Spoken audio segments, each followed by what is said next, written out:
गए जरूर थे शारीरिक रूप से, लेकिन मैं समझती हूँ आधिकारिक रूप से आज भी हमारे बीच में हम इस अधिकार से बाबा साहब डॉक्टर अम्बेडकर जिंदा हैं, जीवित हैं। बाबा साहब डॉक्टर अम्बेडकर को मरे जितना जितना समय गुजरता जा रहा है, वो इतना इतना जीवित होते जा रहे हैं। पहले उनको जानने की संख्या कम थी, अब उनको जानने, उनको मानने और उनको समझने वालों की संख्या बढ़ती जा रही है। तो बाबा साहब डॉक्टर अम्बेडकर जितने ज्यादा समय बीतता जा रहा है, इतने ज्यादा जीवित होते चले जा रहे हैं। विश्व स्तर पर उनकी ख्याति जा रही है, उनके कामों की चर्चा हो रही है, प्रशंसा हो रही है। आज मैं इस मंच से एक और महत्वपूर्ण बात कहना चाहूंगी। आयोजकों के हाथ पैर पूरे 8 दिन तक थकान से चूर हो जाते हैं कार्यक्रम के बाद। इस मंच पर किसी व्यक्ति विशेष या संगठन विशेष का कोई लाभ नहीं था, क्योंकि यहाँ पर आप देखेंगे किसी का नाम नहीं है, किसी की तस्वीर नहीं है। बेनाम गुमनामी से मेहनत करने वाला पहला ये मंच बना है। ऐसे गुमनाम लोग जिन्होंने क्रेडिट लेने में लाइन में सबसे पीछे अपना नाम रखा कि नहीं, अब रखा भी ना जाए तो भी फर्क नहीं पड़ता, तभी ये लड़ाई जीती जाएगी। और ऐसा पहली बार मंच हुआ है। ये पूरे देश के उन दबे कुचले पिछड़े शोषित वंचितों के लिए बहुत बड़ा अवसर है कि एकजुट हो जाए, क्योंकि नेताओं की लड़ाई रहती है कि मेरे संगठन मेरे बैनर के नीचे आओ। नहीं जी, मेरा बैनर होना चाहिए। एक इतना सा नाम कितने दिन चलेगा, कितने घंटे रहेगा, उस लालच में हम क्या करते हैं, धक्का मुक्की करते हैं, और ये इतना बड़ा समाज डूबता चला जा रहा है। इस धक्का मुक्की में समाज को धक्का मार दिया नेताओं ने। आज यहाँ पर बड़े बड़े मंत्री और एमपी आए, लेकिन उनके साथ 100 लोग भी नहीं आए। मुझे दुख हुआ देखकर, बहुत दुखता है। एक बात बोलूं, अगर रिजर्व सीटें ना होती तो ये एमपी एमएलए भी नहीं बनती। इनकी ये योग्यता बताती है।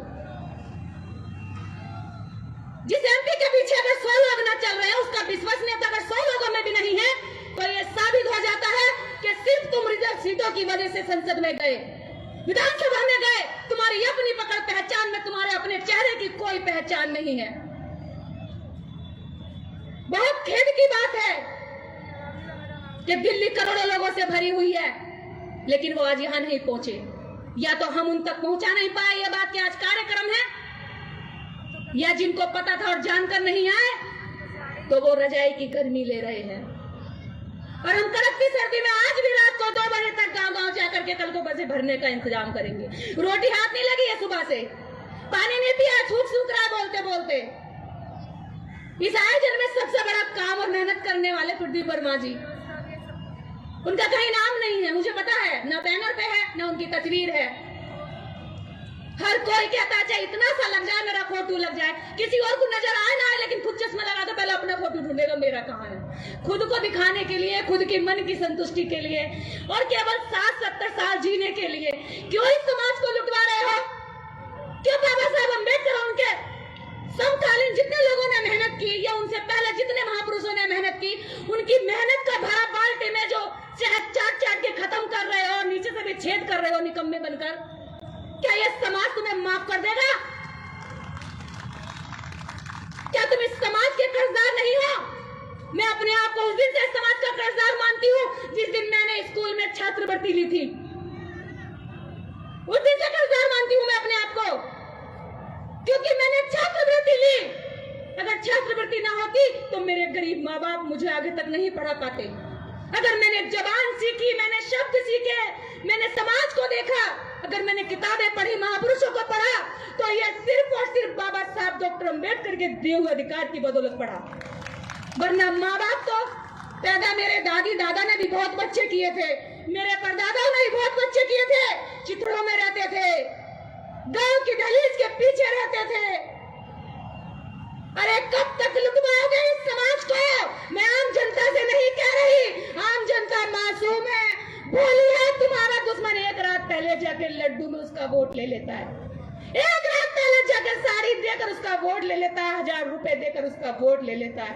एक भैंस की कीमत भी 50,000 है, एक बकरी की कीमत भी 10,000 है, एक मुर्गे की कीमत भी 500,000 है, 500 रुपए है। लेकिन तुमने अपने समाज की कीमत नहीं बताई कि उसकी इतनी बड़ी कीमत है कि देश की सरकारें पलट सकता है। तुम्हारे समाज के वोट कीमत सिर्फ 100 रुपए का पौआ है। तुमने क्यों नहीं बताया? आज भाषण देते कि गांव की ओर चलना पड़ेगा। 12 साल से गांव में न जाने मैंने कितनी जोड़ी चप्पलें घिस दी। गांव में काम करने वालों को इस बड़े बड़े मंच के लोग पागल समझते हैं। अरे पगली है, घूम के थक जाएगी। कम संसाधनों से 12 साल पहले जब थैला लटका के अपने कंधे पे निकली थी तो लोगों ने कहा पागल हो गई है, दिमाग चल गया है, इसका दिमाग चल गया है। लेकिन मैं फिर भी कहती हूँ 12 साल बाद फिर वही बात आज वैल्यूबल दिख रही है कि चलो गांव की ओर। तुम्हारा समाज गांव में पड़ा है। तुम चंद मुट्ठी भर शहरों में सूट वूट पहनकर बैठे हो और वोटिंग वहां से होती है, सरकारें वहां से बनती हैं। तुम्हारे पास दिमाग है, विचार है, सोच है, अधिकार है, उसकी समझ है, उसको लेकर के तुम कभी अपने लोगों में नहीं जाते। ये तुम्हारी सबसे बड़ी नाकामी है। मुझे नहीं पता कि इस आराम में तुमने कैसा क्या सुख खोज लिया कि उस समाज का सब कुछ बर्बाद कर दिया। ये समाज एक बंकर में बंद है और झांक रहा है कहीं से कोई सूरज का किरण दिखाई दे। नेता अपनी अपनी पीपड़ी बजा रहे हैं, मैं बनूंगा तुम्हारा नेता, मैं बनूंगा तुम्हारा नेता। हर कोई मायावती बनना चाह रहा है, हर कोई मुलायम सिंह यादव बनना चाह रहा है, लेकिन कांशीराम बनना कोई नहीं चाह रहा। ज्योतिबा फूले बनना कोई नहीं चाह रहा। ए मेरे समाज के लोगों, मैं तुमसे सवाल करती हूँ, क्या तुम इसी तरह दंश में जीते जीते कितनी पीढ़ियां गुजारोगे? एक बार संगठन, मेरा नाम, मेरा पोस्टर, मेरा बैनर छोड़ करके जरा एक बार आकर के तो देखो, इकट्ठा होकर के तो देखो। तुम मुझसे कहोगे कि निर्दय झाड़ू लगानी है इस मंच पर, मैं झाड़ू लगा दूंगी। तुम कहोगे कि ये झूठे बर्तन धोने हैं समाज के, मैं सारे बर्तन धो दूंगी। लेकिन मेरी हाथ जोड़कर अपील है कि इकट्ठे हो जाओ, समाज को इकट्ठा करो। बने बनाए मंचों पर भाषण जीवी मत बनो, मत बनो भाषण जीवी। इन भाषणों से पेट ना भरेगा, अधिकार ना बचेगा। अधिकार तुम्हारी ये आम जनता बचाएगी और ये आम जनता उस दिन कूच कर जाएगी। दिल्ली नहीं, दुनिया के जिस कोने में बुलाओगे उस कोने में आ जाएगी, जिस दिन तुम इसमें जाके अपनी विश्वसनीयता कायम कर दोगे। तुम्हारे दुश्मन ने उसमें विश्वसनीयता कायम कर दी। विश्वसनीयता नहीं करता है तो लालच कायम कर दिया। उसने क्या दिया? हर सीट पर 5 बोरा सामान रखा है, एक तेल की शीशी रखी है और वो अपनी सीट पर बैठेगा और तेल ले जाएगा। तुम ये नहीं कर सकते तो कम से कम विश्वास ही कायम कर लो। तुम्हारे वो अपने हैं, तुम्हारा खून है, तुम्हारी पीढ़ी दर पीढ़ी संतानें और तुम्हारे पूर्वज सब उसी व्यवस्था से सताए हुए लोग हैं, तो तुमसे तो वो और जल्दी गले मिलेंगे। वो तुम्हें रोटी भी खिलाएंगे, अपने घर का जो घी बचा हुआ है वो भी तुम्हारी थाली में डाल देंगे। जाकर के तो देखो उनके बीच में, वो खुद सूखी रोटी खा लेगा, तुम्हें अपनी पतीली की सबसे अच्छी सब्जी खिलाएगा। एक बार जाके तो देखो। मुझसे ज्यादा लिटरेसी वर्ड बोले नहीं जाते, बोल सकती हूँ, लेकिन मैं कोशिश करती हूँ उन शब्दों को बोलने की जिनसे मैं दुखी हूँ, जो मेरी वास्तविकता है, जो मैंने देखा है। मैंने गांव गांव में देखा है कि आपके समाज को किस तरह से अंदर से खोखला किया जा रहा है। एक घर में 4 लोग दारू पीने वाले हैं, लेकिन पढ़ने वाला एक नहीं है, कमाने वाला एक नहीं है। औरतें दूसरों के घरों में काम ढूंढ रही है, भैया कुछ भी करवा लो हमसे, लेकिन हमारे बच्चों को रोटी मिल जाए। ये तुम्हारे समाज की स्थिति है। और सूट वूट पहन करके अपनी टाई चमकाते हो। शर्म आती है मुझे तुम्हारी टाई की गांठ पर कि तुमने अपने समाज को बचाने के लिए एक भी काम नहीं किया।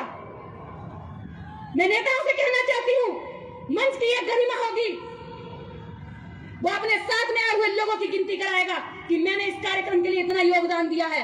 मैं 100 लोग लाया हूँ, मैं 1000 लोग लाया हूँ, उसके टाइम बाउंडिंग होगी कि अगर आप ज्यादा लोग लाए हैं, आपकी विश्वसनीयता समाज में ज्यादा है, आपको सुनने वाले ज्यादा है, आपका लोगों के बीच में काम ज्यादा है, आप बोलेंगे मंच पर।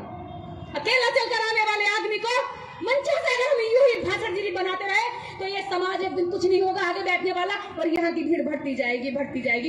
इसको पीछे तक बनाना पड़ेगा और इसको सिकोड़ना पड़ेगा। समझ रहे हो? इसको और ऊंचा करना पड़ेगा, क्योंकि वो कहेगा मैं पीछे से दिखाई नहीं दे रहा हूँ, सामने वाले की पगड़ी ऊंची जा रही है। गर्दन दिखाएगा, मैं तो रह गया, मेरा मुंह आ जाए। अरे मेरा मुंह मत लो, कहीं भी कहीं मत लो मेरा नाम। मेरे समाज को बचा लो, अपने समाज को बचा लो। ये पीढ़ियां वरना तुम्हें आने वाली आगे जाकर के उन जगहों पर जूते मारेंगे जहां तुम्हें दफनाया जाएगा, और कहेंगे मुझको अपनी ताप देता रहा, कपड़ों को वाइट करता रहा और अधिकारों को खा गया है। आज हमें दूसरों की फिर से गुलामी करनी पड़ रही है। बस मैं शर्मिंदा होकर के इस मंच से जा रही हूँ। मेरे लिए आज इस कार्यक्रम में बाबा साहब डॉक्टर अम्बेडकर को श्रद्धांजलि देने के लिए सिर्फ यही है कि बाबा साहब आपकी बच्ची दुखी होकर के ये कह रही है जिस समाज को तुमने अधिकार दिए वो अधिकार खाकर कायल हो गया, वो ज्यादा समझदार हो गया, वो ज्यादा बड़ी बड़ी बातें करने लगा और छोटे समाज को पीछे छोड़ आया। तुमने जिसकी लड़ाई लड़ी है उसी पर अब राज करने लगा, ये उसी को भाषण सुनाने लगा। बस बाबा साहब डॉक्टर अम्बेडकर के इस कारवा को आगे बढ़ाने के लिए अगर जिस किसी के दिल में दर्द उठता हो ना तो सामने आकर के कहे और कहे कि हम अगर महीने में 4 छुट्टी मिल रही है तो 2 छुट्टी मेरी समाज की और 2 छुट्टी मेरे बीवी बच्चों की, और 2 दिन गांव में जाकर के काम करे। तब देखिए कि आपकी कितनी बड़ी आवाज उठती है। इतना बड़ा समाज और यहाँ देखो तो कुछ भी नहीं। अरे पूरे गांव, जब आप गांव में जाओगे ना तो 99% ओबीसी और एससी मिलेगा, और जब शहर की पोस्ट कॉलोनियों में जाओगे तो 99% आपको सवर्ण क्लास मिलेगा और आप 0, अठन्नी भर भी नहीं हो, चमन्नी भर भी। और बात करते हो अधिकार लेने की, बात करते हो उनसे लड़ने की, राष्ट्रीय स्तर की सोच नहीं है, पूरे समाज को साथ लेकर चलने की सोच नहीं है। मैं क्या दूं, मैं त्याग करती हूँ। कहने से नहीं होता, व्यवहार में छलकता है। सर के बाल से लेकर आपके नाखून के पैर तक छलकना चाहिए कि वास्तव में आप समाज के लिए सच्चे हो। आपके व्यवहार से दिखना चाहिए, आपको कहने की जरूरत ना पड़े। इसी के साथ जय भीम, जय भारत। आप सब लोग कल फिर आइएगा मुझसे शर्मिंदा होने की। जय भीम, जय भारत, जय संविधान, नमो बुद्धाय। Gautam Ratna. Hello friends, welcome. बहुजन समाज और महिलाओं पर अत्याचार होने पर हम दिलाएंगे न्याय और दिखाएंगे बहुजन महापुरुषों का इतिहास और पढ़ाएंगे आपको बाबा साहेब भीमराव अंबेडकर द्वारा लिखा हुआ भारत का संविधान। हमारे चैनल लाइक, शेयर, सब्सक्राइब करना मत भूलिएगा। चैनल आर्थिक समस्या से गुजर रहा है। अगर आप बहुजन समाज में बाबा साहेब अंबेडकर और तथागत बुद्ध की विचारधारा को अधिक से अधिक लोगों तक पहुंचाना चाहते हैं तो हमें आर्थिक सहयोग प्रदान करें, ताकि हम अपने चैनल के माध्यम से देश विदेश में समता, बंधुता, एकता और संवैधानिक अधिकारों को ज्यादा से ज्यादा लोगों तक पहुंचा सकें। आप अपनी सहायता राशि नीचे लिखे खाते में जमा करा सकते हैं। खाता धारक गौतम रत्ना, खाता संख्या 3169576865 IFSC कोड SBIN 0060336, बैंक भारतीय स्टेट बैंक। आप हमारे बैंक खाते का विवरण स्क्रीन पर भी देख सकते हैं। मैं गौतम रत्ना गौतम फिल्म्स प्रोडक्शन में आपका स्वागत करता हूं। आप हमारे प्रोडक्शन हाउस के अंदर अपना कैरियर बना सकते हैं as a film director, as a producer and actor and actress and editor and cinematographer also.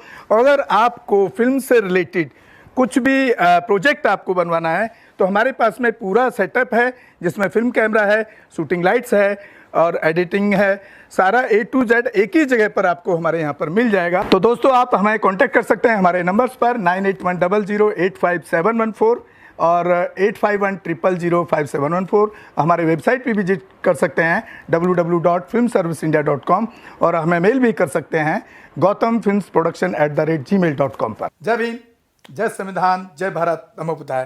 धन्यवाद।